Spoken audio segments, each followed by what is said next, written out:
The Sad Girl. Many years ago, I was a teacher in a small town. I loved my job and I loved my students very much. Every day I walked to school with a big smile on my face. The school was small, but it was full of happy children. My class was bright and full of life. We read stories, played games, and learned many new things. But one year, a new girl came to my class. Her name was Emily, and she was very quiet. Emily sat in the last row, far from the other children in class.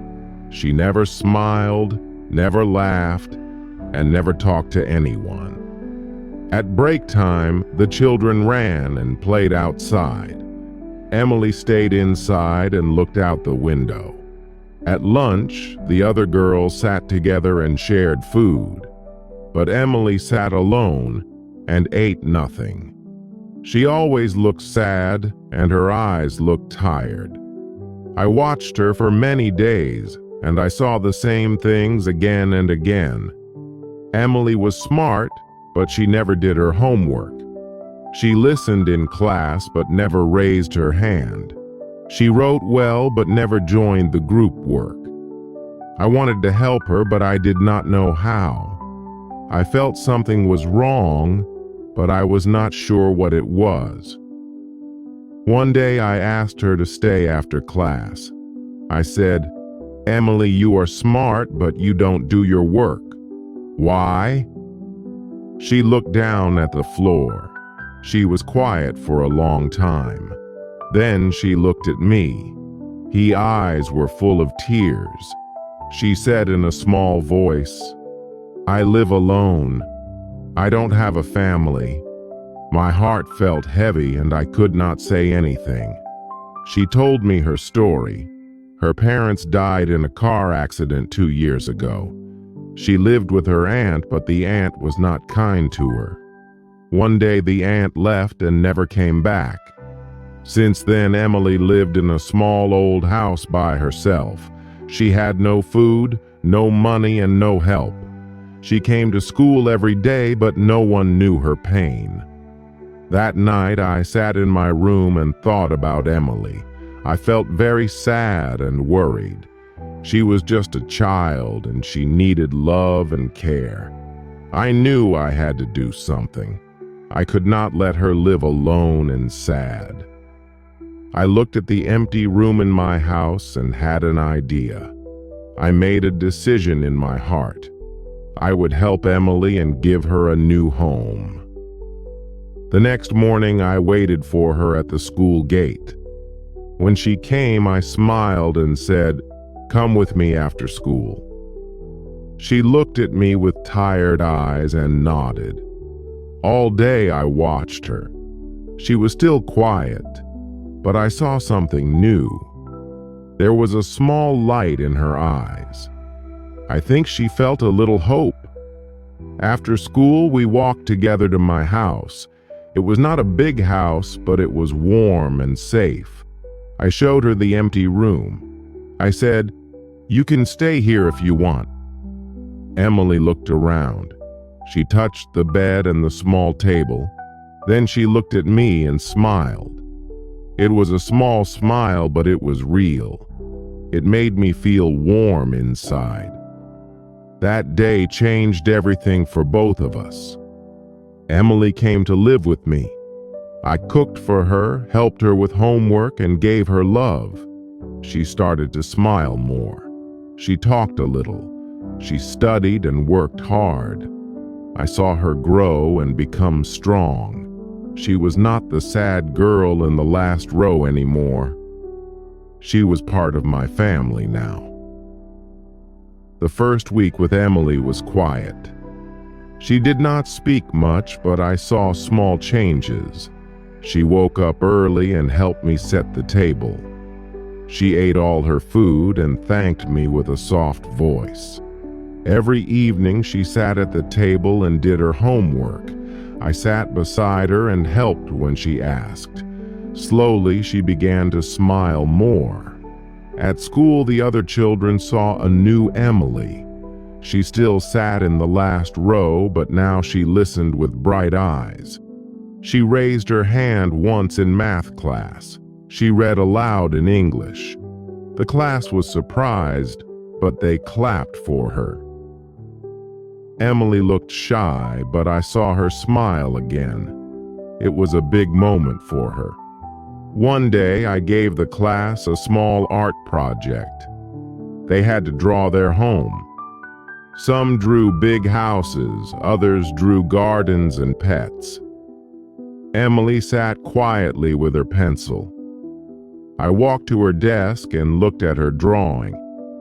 She drew a small house with 2 chairs and a bed. On the wall, she drew 2 people. One was her and one was me. I looked at the drawing for a long time. I felt tears in my eyes, but I smiled. I said, "This is a beautiful drawing, Emily." She looked up and said, "This is my real home now." I did not say anything. I just touched her hand and gave her a warm smile. That picture stayed in my heart for a long time. Emily began to talk more with the other children. She played with them at break time. She joined a reading group and helped a younger girl with her spelling. She made one good friend named Sarah. They walked home together after school. They laughed and shared snacks. It was nice to see Emily like this. At night, Emily sometimes had bad dreams. I heard her cry in her room. I would go and sit beside her bed. She never asked for help, but I stayed with her until she felt safe. Some nights, she asked me to tell her a story. I told her stories about the stars, about animals, or about my own childhood. She listened with big eyes. One evening, she said, "I wish my mom could hear your stories too." I looked at her and nodded. I said, "Maybe she can. Maybe she is listening right now." Emily smiled and I saw a tear on her cheek, but it was not a sad tear. It was soft and quiet. That night she slept without a bad dream. As weeks passed, Emily became one of the top students in class. She worked hard and asked many questions. She helped others and always said kind words. The principal noticed her too. He gave her a special star for good progress. Emily held the star in her hand and looked at me. I smiled and nodded. She was doing so well. I often sat and thought about how much Emily had changed. From a sad, quiet girl with no home to a smiling, brave child who helped others, she had come a long way. But deep inside, I knew this was not the end. Her journey was still going, and I would walk with her every step of the way. The days with Emily became a part of my life. She was not just a student anymore. She was like family to me. Every morning we ate breakfast together. She made tea and smiled as she passed me the cup. Her voice was soft, but her eyes were bright. She talked about her dreams, her school, and her friend Sarah. I listened to her and felt proud every time. At school, Emily started to help the teacher in little ways. She cleaned the board after class. She passed out books to the other children. When someone looked sad, she sat beside them and talked. Emily was no longer the quiet girl in the corner. She was kind, helpful, and full of light.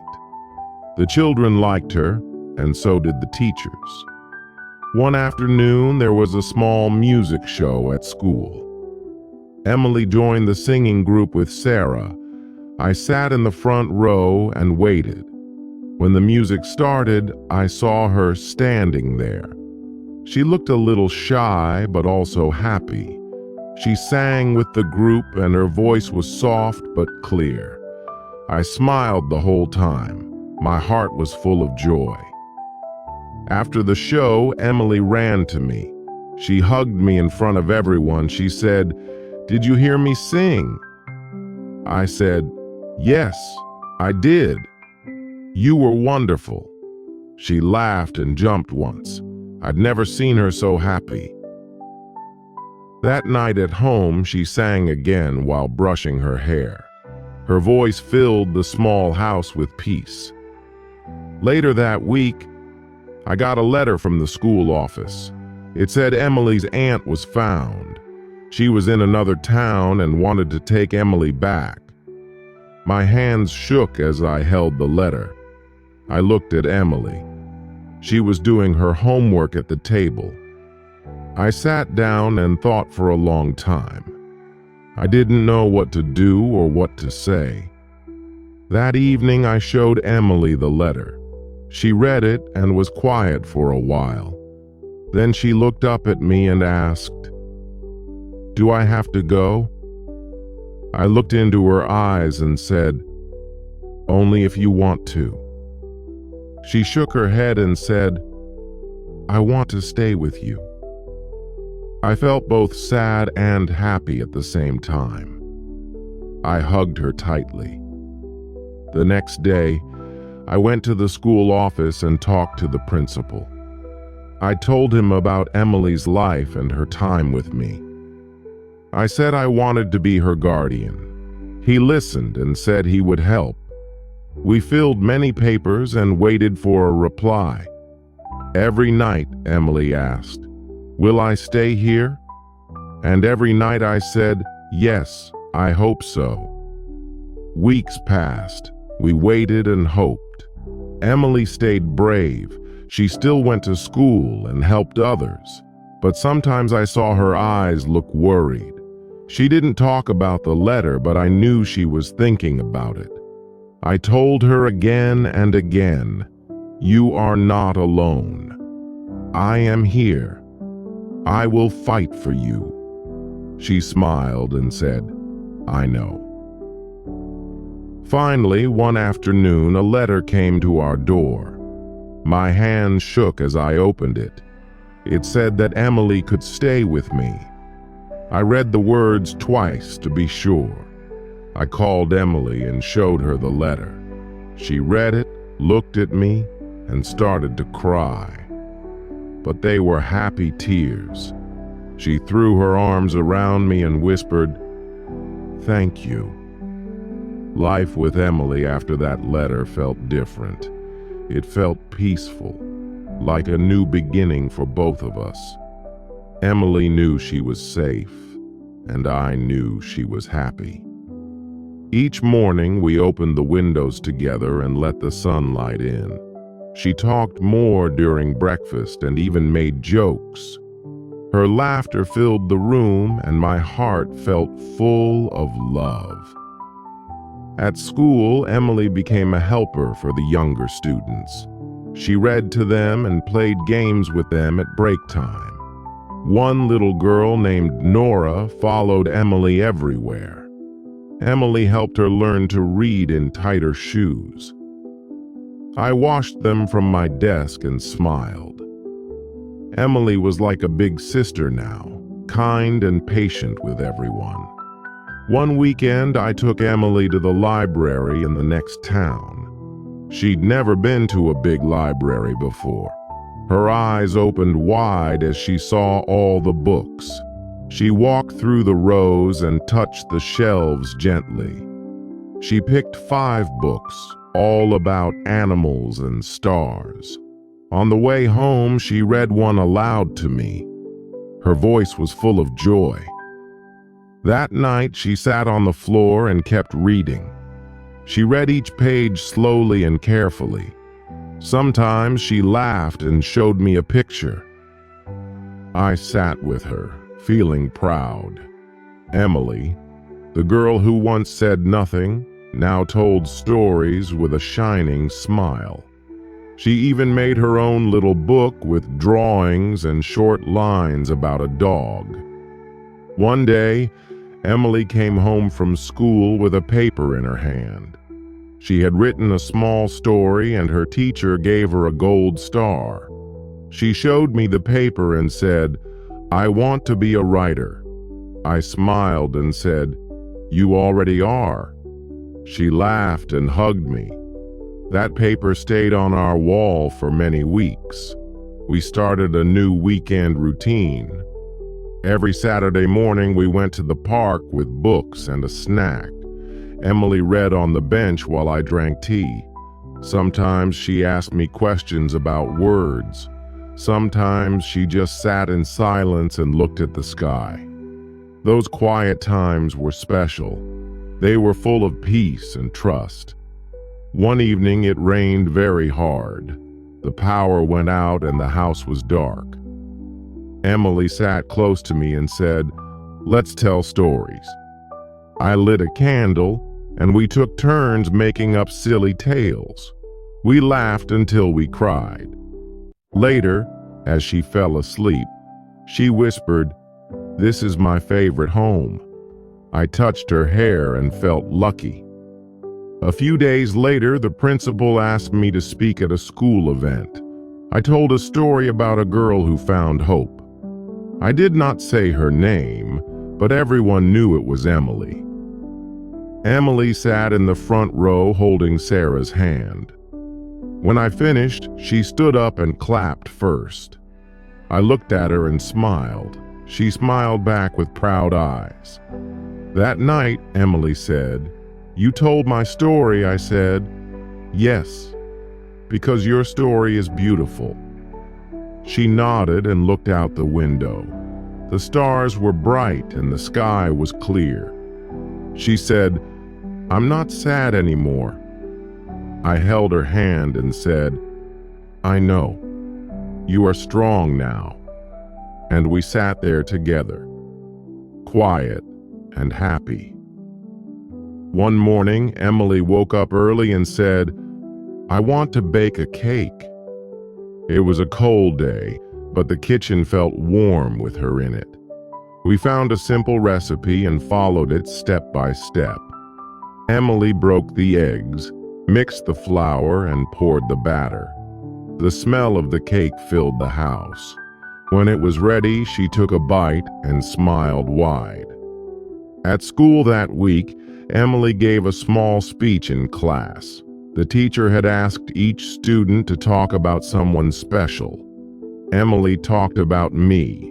She said I gave her a home, a safe place, and love. The whole class listened in silence. When she finished, everyone clapped. I wasn't there, but the teacher told me later. I felt proud. That weekend, Sarah came to our house for the first time. Emily was excited. She cleaned her room, made lemonade, and drew a welcome sign. The two girls played games, told stories, and laughed all afternoon. Later, Sarah said, "You're lucky, Emily." Emily looked at me and said, "I know." My heart felt full again. The seasons changed and winter came. Emily loved the cold. She ran in the yard wearing a red scarf. We made snow angels and built a snowman with a carrot nose. At night, we drank hot chocolate and read books by the heater. Emily wrote a story called The Snow Girl. It was about a girl who found joy in winter. One day, Emily found an old photo in a book. It was a picture of my younger self standing with my parents. She looked at it for a long time. Then she asked, "Were you ever sad like me?" I said yes. I told her about the time I lost my mother. She held my hand and said, "I'm glad we found each other." I said, "Me too." At school, Emily's teacher asked her to join a writing contest. She wrote a story called My New Beginning. It was about a girl who had no family, no home, and no voice. But then she met a kind teacher, and her world changed. Emily won first prize. When she read her story on stage, her hands shook, but her voice was strong. When we got home that day, I hung her prize on the wall. Emily looked at it and said, "This wall is full now." I said, "Yes, full of your stories, your dreams, and your smile." She laughed and added one more drawing to the wall. It was a picture of us holding hands, standing under a big tree. The sun was shining behind us. One evening, we sat in the living room with the lights off. A storm had cut the power again. Emily sat close and asked, "Do you think my real parents would be proud?" I looked at her and said, "I know they would." She didn't speak after that, but she rested her head on my arm. We sat like that for a long time, just listening to the rain. Later that night, Emily wrote something in her small notebook. She showed it to me. It said, "This house is not just a house. It is my home, my heart, and my happy place." I didn't know what to say. I just hugged her tight and whispered, "You are my happy place too." And in that moment, we both knew it was true. Spring came and flowers bloomed in the yard. Emily planted seeds near the fence. Every morning, she checked the soil and watered them with care. One day, small green leaves appeared. Emily jumped with joy. She named each plant and talked to them softly. I watched her and thought, she has grown like these flowers, slowly, gently, and beautifully. At school, Emily helped organize a small event. It was for new students who felt shy or scared. She stood at the door and welcomed them. She smiled and said kind words. One little boy was crying and Emily knelt beside him. She said, "I was like you once. It gets better." The boy stopped crying and held her hand tightly. One afternoon, we went to a field outside town. Emily brought her notebook and a kite. She ran across the field with the kite flying high. Then she sat and wrote for a long time. I asked her what she was writing. She said, "I'm writing about today. I want to remember this feeling forever." I smiled and said, "Me too." That evening, Emily showed me her new story. It was about a bird with broken wings who learned to fly again. She said, "This bird is me." I hugged her and said, "Yes, and now you're flying higher every day." She smiled and leaned on my shoulder. We watched the sky turn pink as the sun went down. It was a perfect end to the day. Later that week, I looked at the wall full of Emily's papers. Each one told a part of her journey. I saw her first drawing, her first story, her gold star, and her notes of hope. I realized we had built something special, something no one could ever take away. A home made of love, trust, and small moments that changed our lives. One rainy Sunday, Emily baked cookies and wrote a letter. It was for her future self. She wrote, "Dear Emily, remember how far you've come. You are strong. You are loved. You are home." She folded the paper and hid it inside a book. She said, "I'll read it one day when I forget." I said, "And I'll remind you every day." Emily continued to grow. She made more friends and became a leader in her class. Her confidence grew with every passing day. She was no longer the sad girl who felt lost. Now she was strong, kind, and full of dreams. I watched her and knew that she would go far in life. Her future was bright and her heart was full of hope.